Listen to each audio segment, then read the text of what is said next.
First of all, breaking news today coming from America. The feds have just foiled what could be a third assassination attempt on President Donald Trump. The US Secret Service have uncovered a suspicious hunting platform placed in a tree, pretty much a sniper's nest, with a direct line of sight where President Trump exits his Air Force One aircraft at Palm Beach International Airport. The hunting platform, or hunting stand as they're more commonly known, are used by animal hunters to give shooters elevated positions and a better line of sight. FBI Director Kash Patel told Fox News tonight, prior to the president's return to West Palm Beach, the US Secret Service discovered what appeared to be an elevated hunting stand within sightline of the Air Force One landing zone. No individuals were located at the scene, but the FBI has since taken the investigatory lead, flying in resources to collect all evidence from the scene and deploying our cell phone analytic capabilities. Secret Service Comms Chief Anthony Guglielmi said the authorities are so far unable to provide details about the specific items found in the tree or the possible intent. A law enforcement source told Fox News Digital the stand appeared to have been set up months ago. But the investigation comes, of course, weeks after Ryan Ruth was found guilty of attempting to assassinate President Trump at a Palm Beach golf course from a sniper's nest he set up in bushes along a fence line. And more than a year, of course, after this moment, which I argue undoubtedly won President Trump the election. If you want to really see something that's said, take a look at what happened.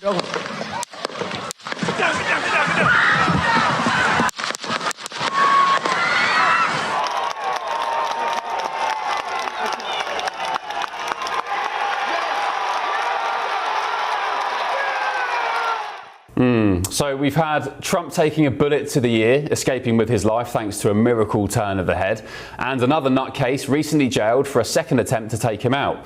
And let's not forget Charlie Kirk's assassination last month either. Who knows what this hunting platform was set up for and by who?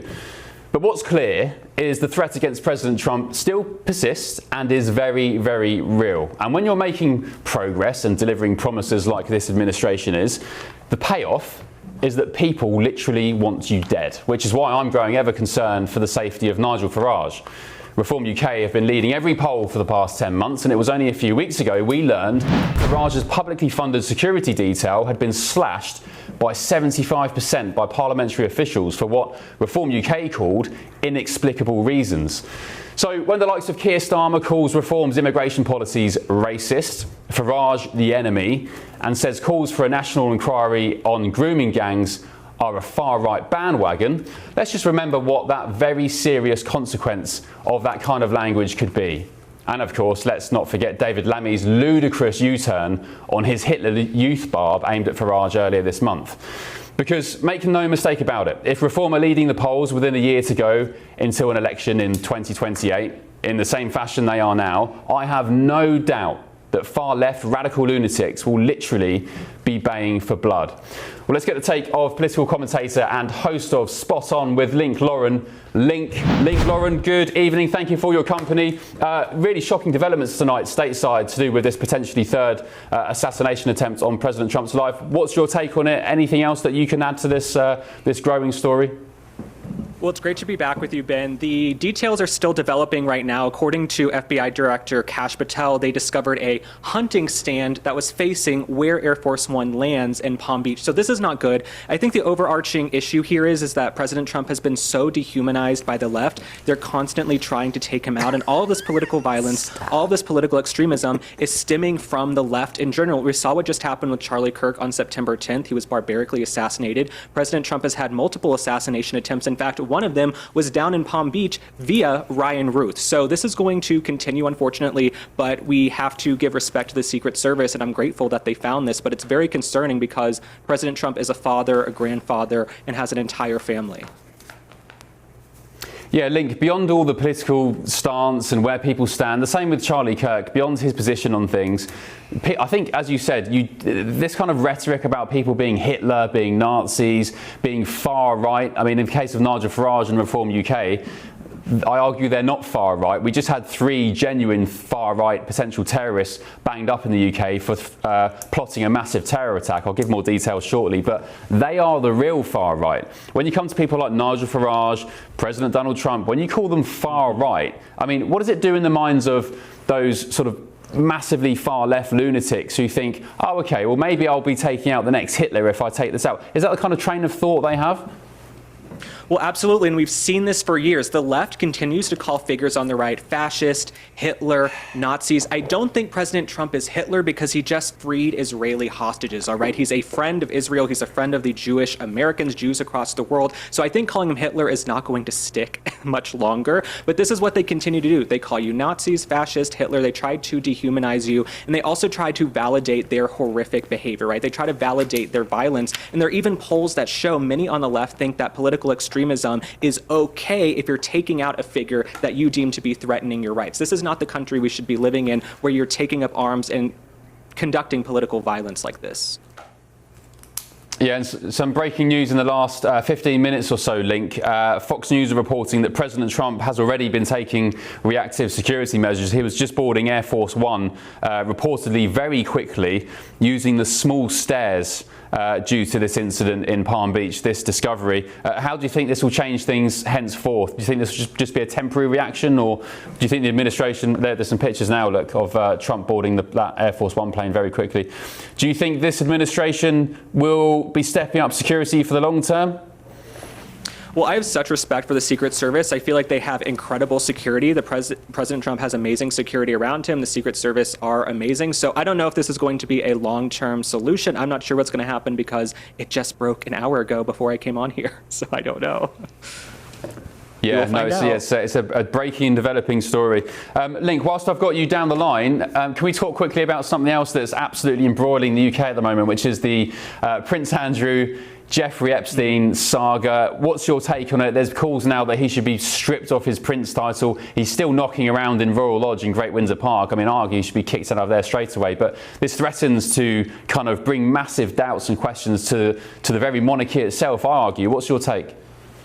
Right, so when I read the letter, it seemed like Prince Andrew is going to relinquish his titles for now, or he's going to stop using his titles, I guess, to ingratiate himself or further himself in his career financially. But it's interesting, he does continue to live at Royal Lodge and have some of the, spoils and trappings of being a royal. What I really think we need is to strip Prince Harry and Meghan Markle of their titles. They haven't been around in about 6 years. They left in January of 2020. Why does Meghan Markle continue to use her Duchess of Sussex title? She continues to call herself Her Royal Highness. She is using her title to sell jams, jellies, and dog biscuits, okay? I want Prince Harry and Meghan Markle to have those titles stripped. I feel like when Prince William becomes King William, he is going to strip some of these titles and thin the monarchy out to people who actually work for the Commonwealth and work for the people, okay? Not these hucksters in California. Yeah.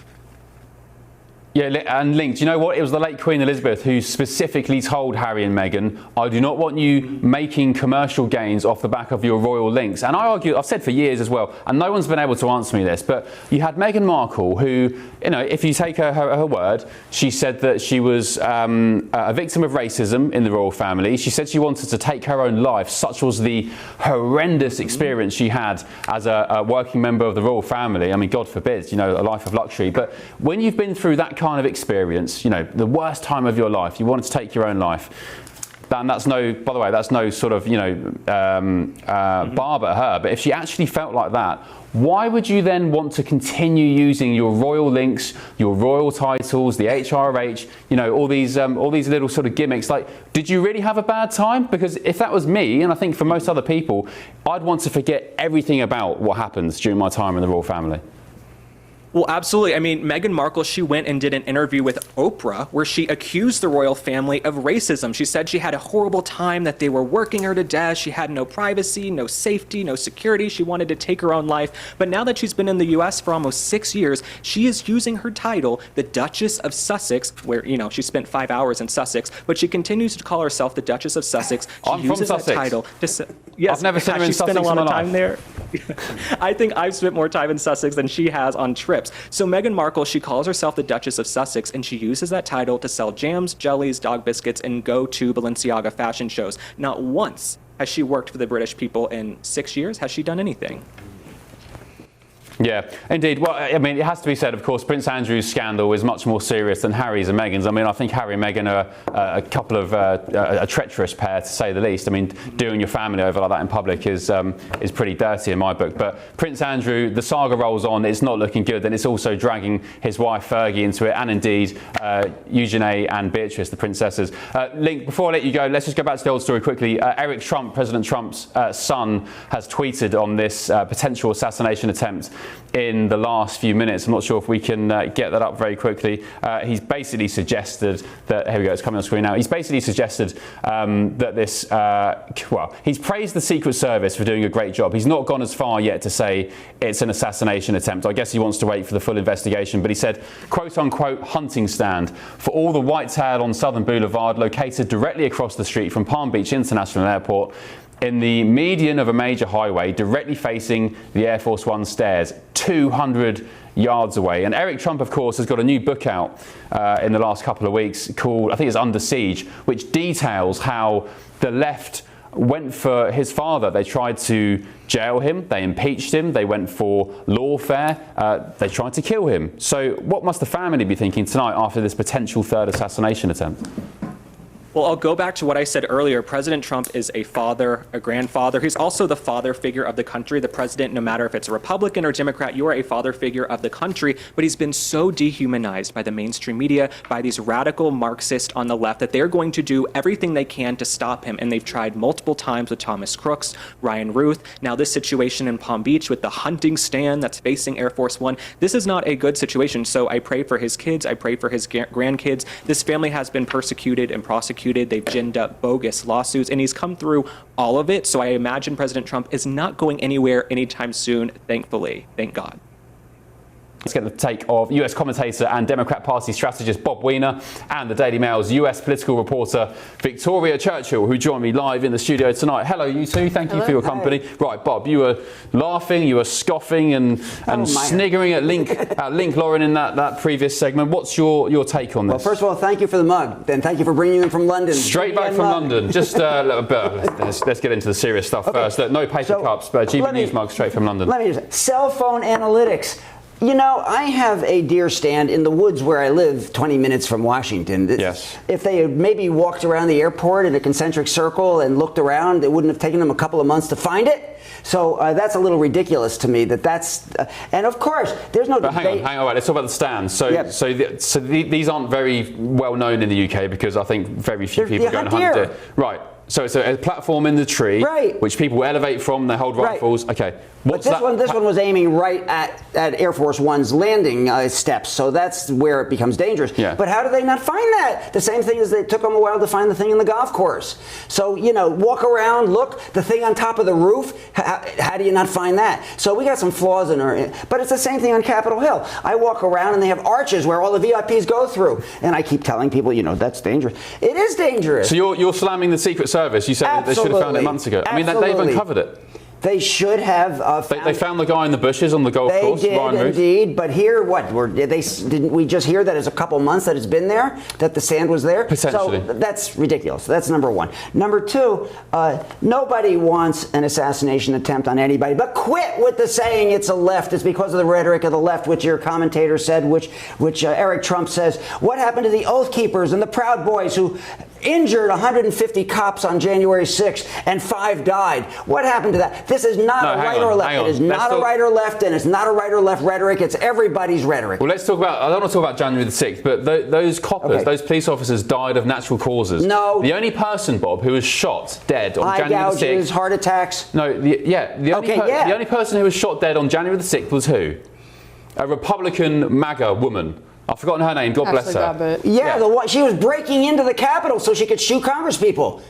Tough. So she could shoot Congress people. That's exactly right. That's what she was doing. She was the only person who was killed by law enforcement. Yes, and that's why the Capitol cops protected. Coppers, I don't talk about Harry Dunn says that the cops were heroes, the Congress people were hiding, and she was breaking in, and it's a disgrace that she got that $5 million settlement. Well, there's videos doing the rounds, which I saw even yesterday, or today on the plane over here, of police officers welcoming people into the Capitol, saying, "Come in, come in." Why create a mess? Right. Okay. Anyway, let's talk about the assassination attempt potentially on President Trump. Yes, Victoria, your take on this? You broke this tonight, didn't you? Just before Fox News. Yeah. Well, they beat us by about half an hour, but we got it up right after them. And Katie, I think, pulled the picture that we use with the circle. So thanks, Katie. I'm sure the folks back in up in New York and back in London will appreciate you using our graphic from that.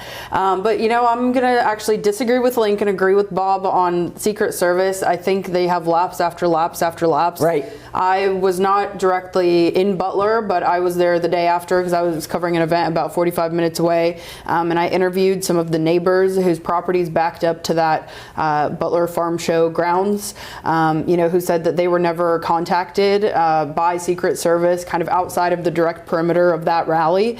And I've also sat in hearings in Congress where they've investigated the Secret Service. Rand Paul, he's one of the main guys on this.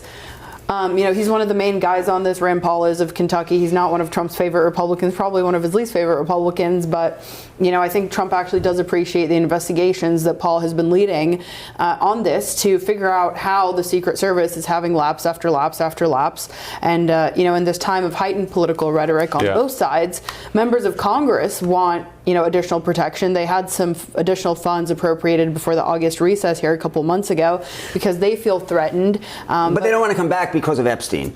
Well, and again, I've actually got her name here. Of course, we had in Arizona the special election with Adelita Gravalha. She can't be sworn in because Congress is currently out of session, so they can't have a swearing in for a member of Congress. Okay, Eric, you both have, you've critiqued the Secret Service there, but these guys work with the Trump family for many, many years. President Trump says some of them are indeed like family members and very good friends. Eric Trump has just tweeted in the last hour or so saying the Secret Service did a great job finding this. And Bob, I'd like to know what you think I would have found that deer stand. Well, maybe it wasn't set up. Maybe it wasn't set up months ago. And maybe by the way, the other thing I think that's really stupid, Ben. Let's tell everybody what the details were so the copycats can do it. I can't believe the detail that they're going into with the specifics of this thing. Well, I think you're clutching at straws maybe there. I mean, surely it's an alert to make other people aware that potentially what could happen. Yeah. I want to talk about the UK. I argue the likes of Nigel Farage, other leading politicians in the UK, are facing the same sort of threat that President Trump does here? Because I'll say it again, if you're 12 months out from an election and Reform are leading every poll going, I think some very deranged people will do anything they can to stop it. Well, I agree. I like Nigel. I've been on his show half a dozen times. And to cut his security funding 75% is nuts. Yeah, that's number one. Of course, if he's leading as it appears that he is, of course he should be approved for extra Secret Service control, as we do with presidential candidates in the United States.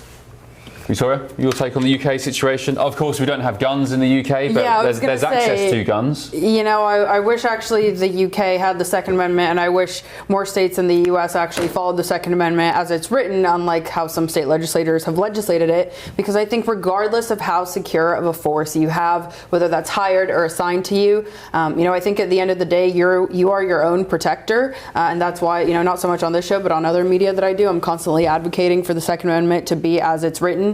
And, like I said, I do wish that the UK had it because people that want to cause violence. Do you wish we had guns in the UK? I do think so. I mean, I don't. Oh, I'm very... But you like the Second Amendment here? I love the Second Amendment here. The numbers of deaths are way higher with the places that have guns. Way higher. I'm very pro-gun in the United States, only because the guns are out anyway. The horse is bolted, and the quickest way to stop a mass shooting is by being armed yourself. If every bad guy on the street has access to a gun, I'd like a gun as well. But we don't have that in the UK. So I don't want to push a button in the UK and say, right, everybody have guns. I have a shotgun license in the UK, but you have to have a firearms officer come to your house, interview you, check your house out, make sure you're not a nutter, check your family out, kind of see what kind of person you are. You have to have a medical note from the GP as well, saying you've had no previous mental health history. And the gun has to be locked in a cabinet, bolted to a wall, with the keys kept separately, and nobody else in the house is allowed to know where that key is. And sometimes they'll do random checks. They'll knock on the door and say, "Oh, hello, is Ben in?" And my wife will answer.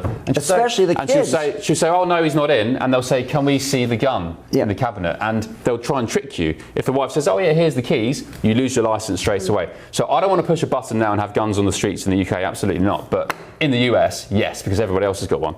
Yeah, I mean, my pushback to that, I think, always is, in the UK, people commit mass acts of violence, whether that's with vehicles or with knives. So, people that have bad bad intentions will always find a way to cause harm, in my view.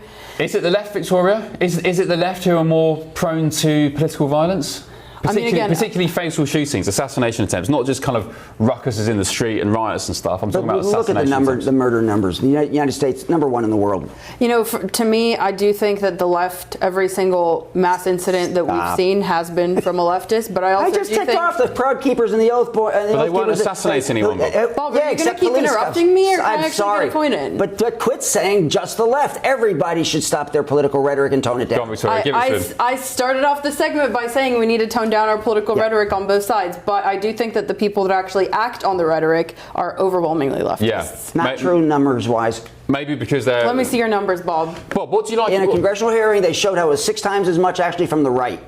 Bob, what do you make of the kind of language we see from our Prime Minister Keir Starmer and David Lammy, the is he not Foreign Secretary now, whatever he is now, has been demoted, when they say things like Reform UK's policies are racist, immigration policies. Nigel Farage is the enemy. David Lammy suggesting that Nigel Farage flirted with Hitler Youth in his school days, which he then, stupidly U-turned on, very embarrassingly. What do you make of that kind of language? I think it's awful. And by the way, the Young Republicans in New York have been disbanded because they just did the same thing. And the state senator who was the head of the Young Republicans has resigned because of it. That just happened over the last day for the very same reason, the same kind of language.